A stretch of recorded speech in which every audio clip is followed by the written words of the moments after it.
Hello বন্ধুরা, কেমন আছো সবাই? আশা করি তোমরা সবাই খুব ভালো সুস্থ আছো। তো আজকে আমরা সারফিরা নিয়ে কথা বলবো। আজকেই রিলিজ করেছে। তো সিনেমাটা দেখলাম।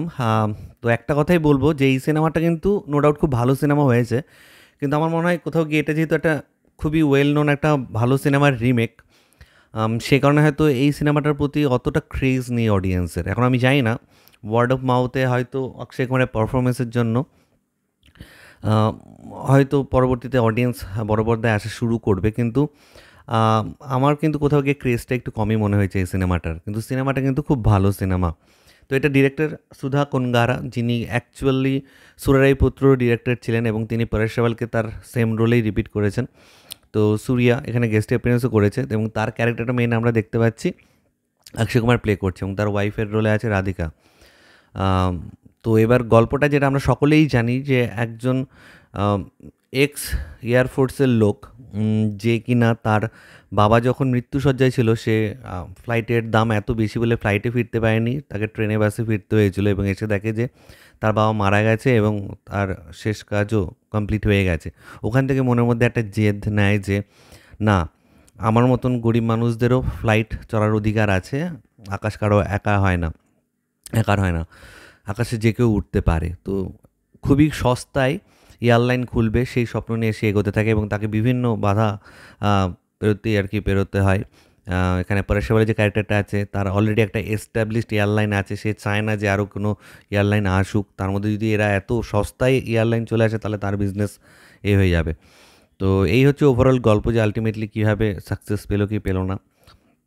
তো এবার ভালো দিক খারাপ দিক নিয়ে কথা বলবো। ফার্স্ট আমার যেটা ভালো লেগেছে এই সিনেমাতে, অ্যাকচুয়ালি এই সিনেমাটার প্লটটা খুবই ভালো।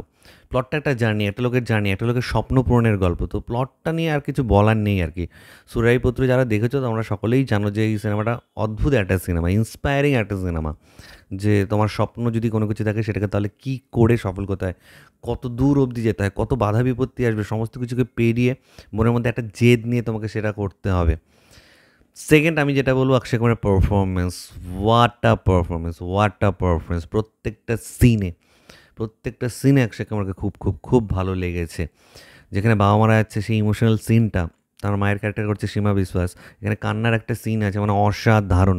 এবং যখন সে ডায়লগ ডেলিভারি দিচ্ছে না, আম, সেটা মানে কী বলবো আর কি, একদম সবার লাস্টে যখন সে মনে বলছে আপ তু ফোন রাখ, দিয়ে তারপর রাখ বলে একটা চেঁচায়, মানে গায়ে কাঁটা দেবে আর কি। তো এই অ্যাটিটিউডটা অক্ষয় কুমারই দেখাতে পারে এবং অক্ষয় কুমারকে এই ধরনের রোলে সত্যি খুব ভালো মানায়।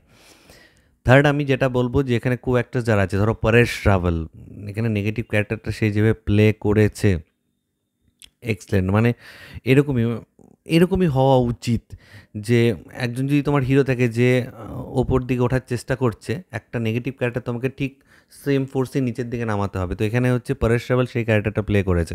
অরিজিনালটাতেও তাই ছিল। এখানে পরেশ রাওয়াল মানে সত্যি মানে নেগেটিভ ক্যারেক্টার হলে এইভাবে, মানে মারদাঙ্গা এরকম কোনো কিছু না, জাস্ট প্ল্যান মাথা দিয়ে এই দিয়ে নেগেটিভ ক্যারেক্টার আর কি। কথাবার্তা, বডি ল্যাঙ্গুয়েজ সমস্ত কিছু মিলে। এছাড়া আদার্স যে কো অ্যাক্টার্স যারা ছিল, সেটা অক্ষয় কুমারের মায়ের হলে সীমা বিশ্বাস বলি বা রাধিকার কথা বলি, আরও যারা ছিল প্রত্যেকেই খুব ভালো অভিনয় করেছে। একটা ওয়েল মেড সিনেমা হয়েছে এই সিনেমাটা। দেন আমি বলবো এই সিনেমার যে স্কেলটা, ধরো কিছু ভিএফএক্স একদম সিনেমার শুরুতেই আমরা দেখতে পারি একটা প্লেন ক্র্যাশ হওয়ার একটা দৃশ্য আছে। সেটাও ঠিকঠাকই লেগেছে, মানে এমন না যে খেলো করে দিয়েছে।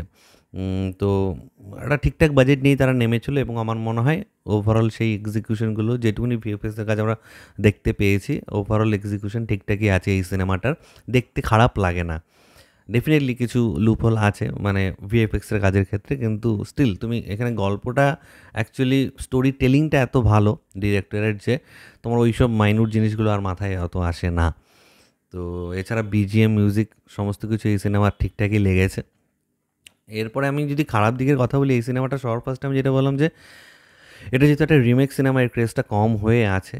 তো এই রিমেক তকমাটা হয়তো এই সিনেমাটার ক্ষেত্রে একটা মোস্ট নেগেটিভ দিক হয়ে উঠতে পারে।